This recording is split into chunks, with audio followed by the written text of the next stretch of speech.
So, warm greetings to all of you in the ALLC. I've been asked a couple questions.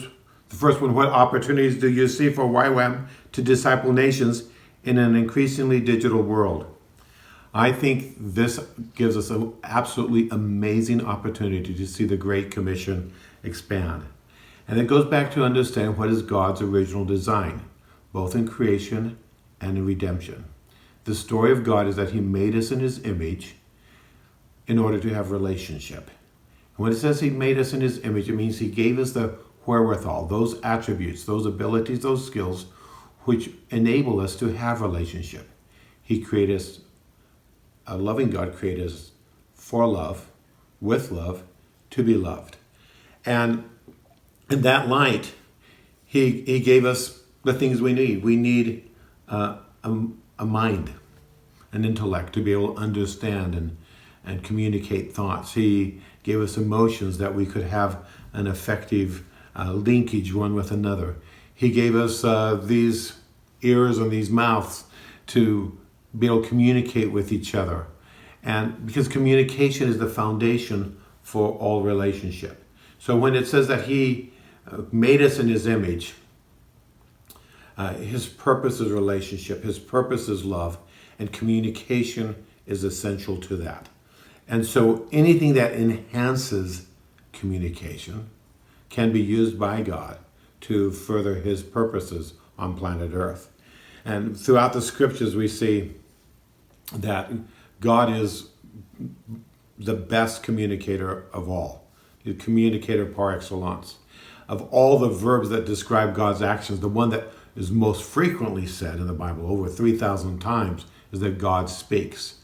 But that's just the beginning, because there are lots of other synonyms. He not only speaks, He hears, He listens, He answers, He directs, He encourages, He teaches, He commands, He corrects, He instructs, He shares wisdom, and the list goes on and on.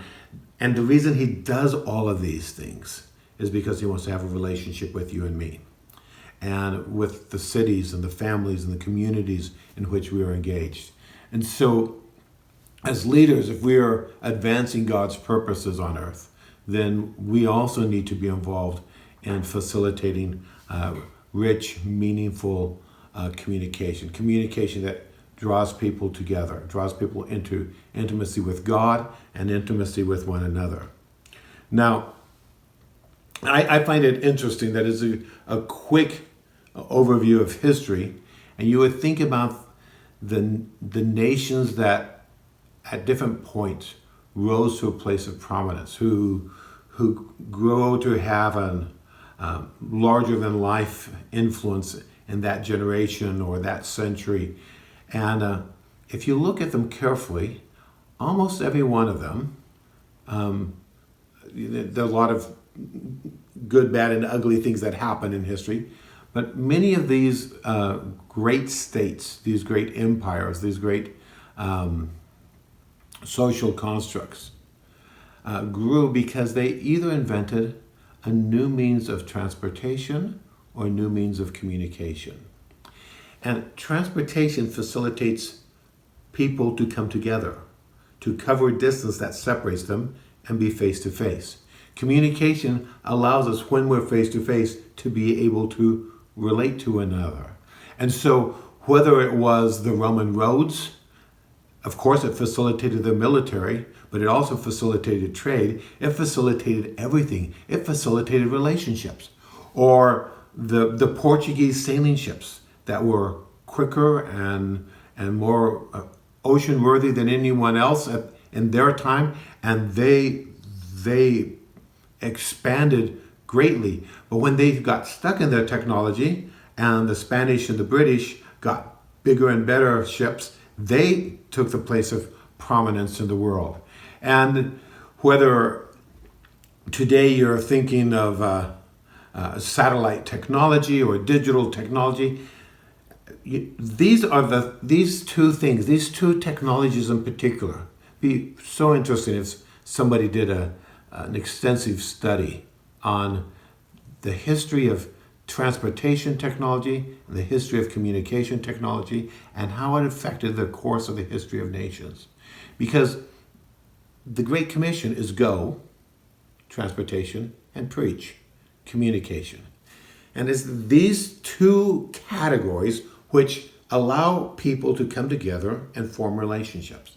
And so I think when a culture is innovative and thinking about how can we meet with one another better, and they develop an airplane that had never existed before, or how can we communicate better, and they develop a telegraph or radio or a television or a digital web space that had never existed before. God says, this is potential for my dream to come true.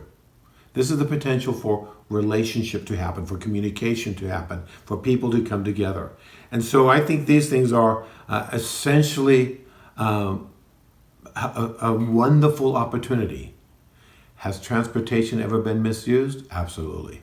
Have communication technologies ever been misdirected or taken over or distorted by the enemy of our souls?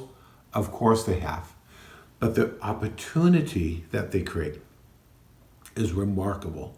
And instead of being skeptical or leery of these technologies, when they have to do with going and preaching, with coming together and communicating, we should always try to be on the cutting edge to use them for the advancing of God's purposes.